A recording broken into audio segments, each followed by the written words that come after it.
사람들은 하나님이 사랑의 하나님인 것을 잘 알고 있습니다. 불신자들도 하나님은 사랑이시다고 이야기하죠. 그러나 하나님이 공의의 하나님인 것은 잘 기억하지를 않습니다. 이 사랑과 공의는 균형이 잡혀야 하거든요. 사람도 마찬가지죠.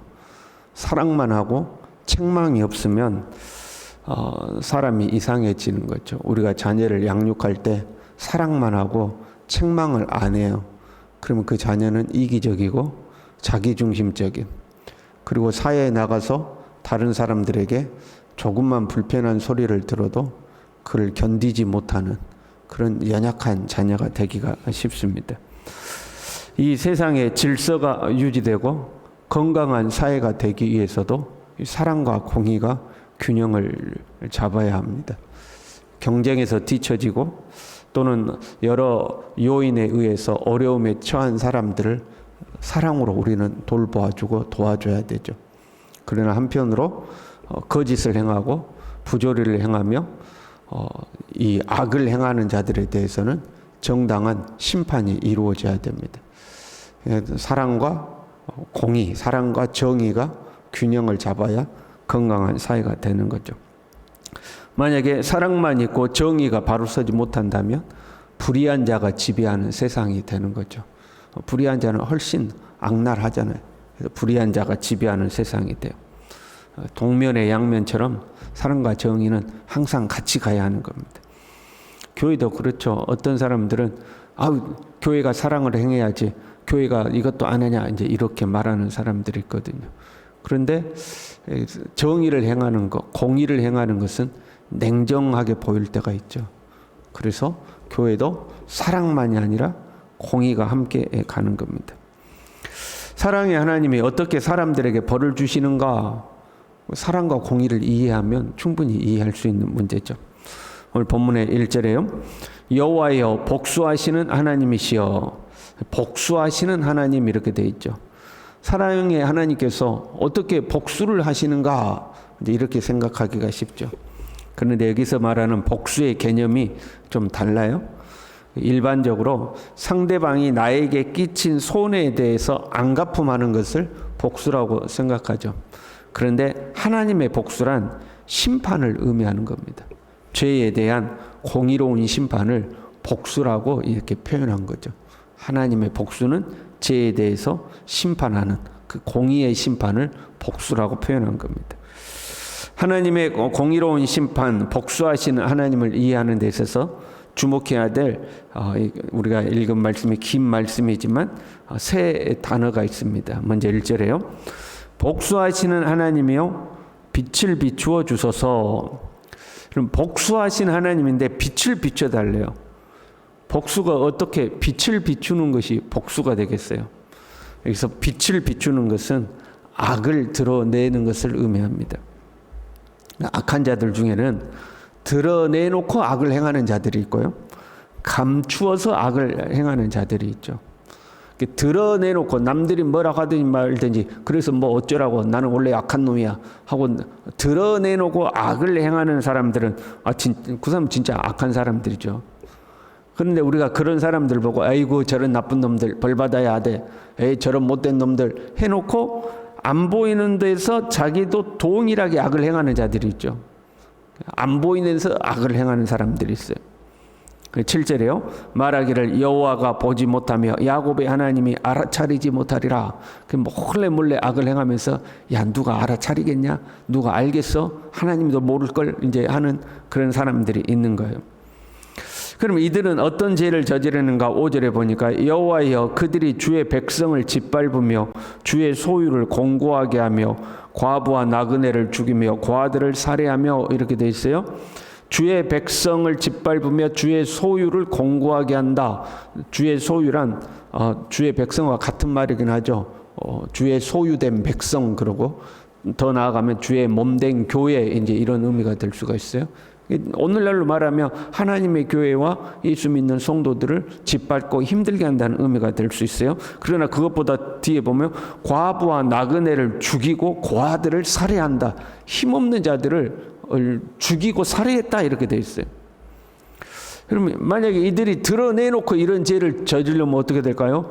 세상 모든 사람들이 손가락질하지 않겠어요? 아, 저런 나쁜 놈들 말이야. 저렇게 힘없는 자들을 괴롭힌다고 손가락질하지 않겠어요? 그런데 감춰진 악인들이라면 어떻게 이런 짓을 행할까요? 자신들의 권력과 특권을 악용해서 교묘하게 악한 자들의 것을 빼앗고 그들을 결국 죽음에 이르게 하는 거죠. 교묘하게 악을 행하는 거예요. 가령 이런 거죠.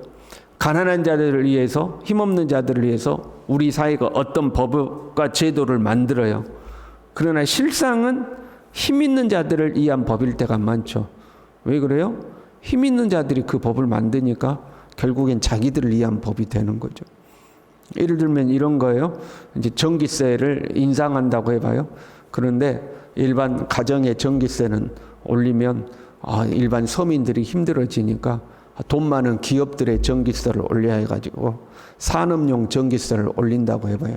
그러면 우리는 박수 치죠. 와, 잘했다, 잘했다. 저 돈 많은 기업들 세금 더 내야지 그래요. 근데 여러분, 산업용 전기세가 올라가면 어떻게 될까요? 그 공장에서 만든 물건값이 올라갈 거 아니에요.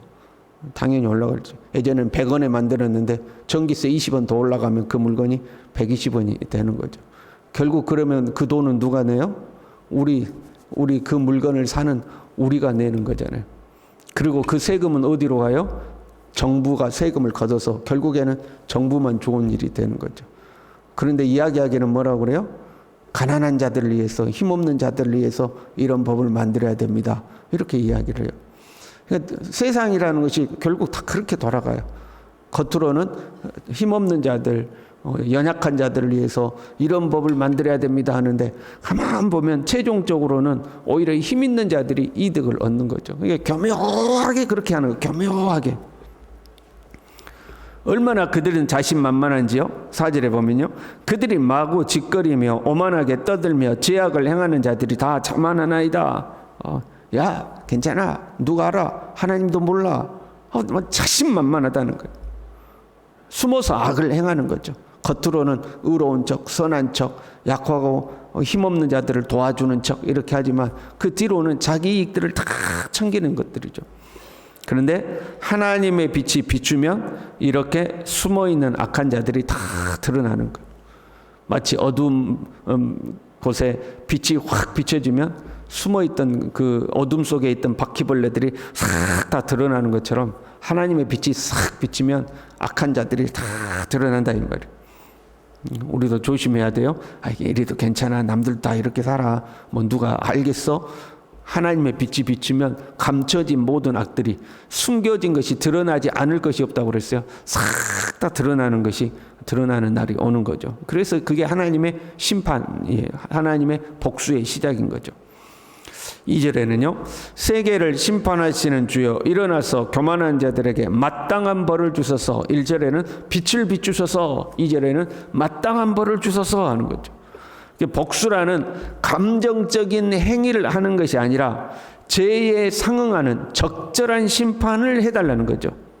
그래서 3절에는 2절의 앞에 부분에는 세계를 심판하시는 주여. 하나님의 복수란 심판하는 거죠. 그런데 감정적인 심판이 아니라 적절한 벌을, 마땅한 벌을 주십시오 하는 거죠. 하나님은요 반드시 죄를 심판하시는 하나님입니다. 하나님은 죄를 덮어놓고 이번에는 덮고 가자 그러시는 분이 아니에요. 하나님은 죄를 눈감아 주실 수 없는 분이에요. 그러면 하나님이 아닌 거예요. 하나님은 모든 죄를 언젠가는 반드시 심판하셔요. 그래서 우리는 악인이 잘 되는 것을 부러워할 것이 하나도 없어요. 악인이 잘 되는 것 때문에 배 아파하거나 시기할 것도 없어요. 반드시 하나님의 심판을 받게 돼 있어요. 근데 그 하나님의 심판은 감정적인 심판이 아니라 마땅한 벌을 주시는 거죠. 마땅한 벌을. 사람은요 감정적으로 벌을 내리기도 하거든요. 어떤 사람이 우리가 미워. 근데 그 사람이 재판정에 섰어 그러면 이거 저거는 막 10년 때려야 돼. 뭐 20년 때려야 돼. 아니야 막 사형시켜 버려야 돼. 하고 우리가 감정적으로 벌을 정하죠. 또는 나에게 피해를 입힌 사람이라면 더 심하게 우리는 벌을 주기를 원하죠. 감정적으로 우리가 대하는 거잖아요. 그래서 감정적으로 판단하지 않기 위해서 있는 것이 법정이죠. 법정에서는 그런 사람의 모든 사적 감정을 다 배제하고 법으로만 이제 판단하는 거죠. 감정이 개입되면 그럼 사람은 더 과격해지니까 법정에서 모든 감정을 배격하고 법에 따라서 이제 판단을 내리는 거죠. 그런데 가만 보면 그 법정도 사람이 하는 거잖아요. 그래서 가만 보면 법정에서도 감정적인 판단 또는 정치적 판단을 내릴 때가 상당히 많이 있죠. 정치적 유불리에 따라서, 자신의 유불리에 따라서 또는 자기 감정에 따라서 판단을 내릴 때도 상당히 많아요. 20절에 보면 율례를 빙자하고 재난을 꾸미는 악한 재판장이 어찌 주와 어울리리까. 이 시대에도 그런 일이 있었던 거죠. 악한 재판장들이 존재했다 이 말이죠. 그러나 하나님의 판결은 정확하죠. 하나님의 이 재판은 정확해요.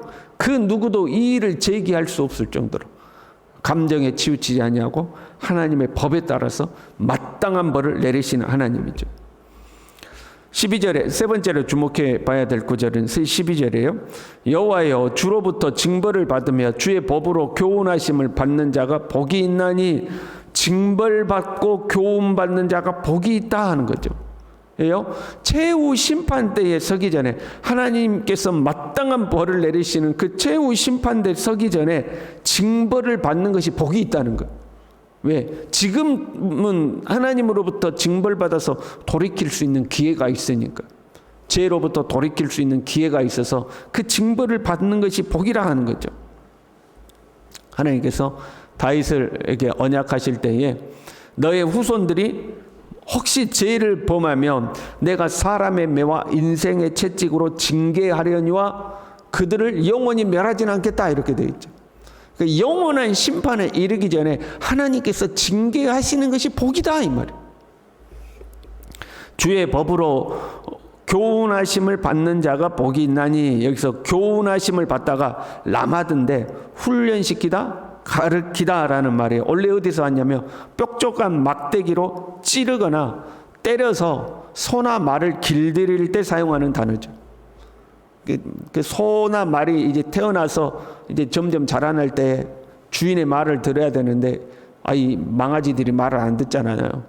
그러면 그 막대기로 때려가면서 찔러가면서 훈련을 시키는 걸 말하는 거예요. 한 마리의 소가 주인이 원하는 대로 행동하는 그런 소가 되기까지 수없이 반복되는 훈련이 있는 거죠. 찌르고 때리고 하면서 훈련하는 거죠. 하나님께서도 우리가 하나님의 말씀에 어긋나려고 할 때마다 끊임없이 찌르고 징벌을 내리시는 거죠. 이게 복이라는 거예요.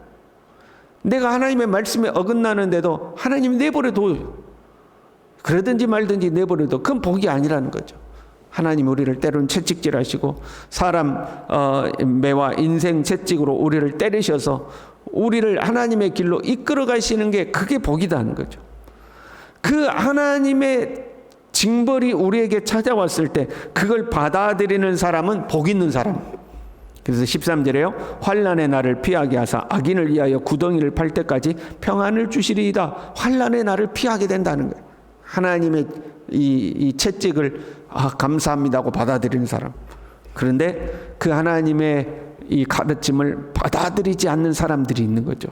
그 사람들을 2절에 교만한 자라고 표현했고 4절에는 오만한 자라고 표현한 거예요. 결국 그들은 최후 심판을 받게 돼요. 23절에요. 그들의 죄악을 그들에게 되돌리시며 그들의 악으로 말미암아 그들을 끊으시리니 하나님의 최후 심판대에서 결국 끊어지게 된다 하는 거죠.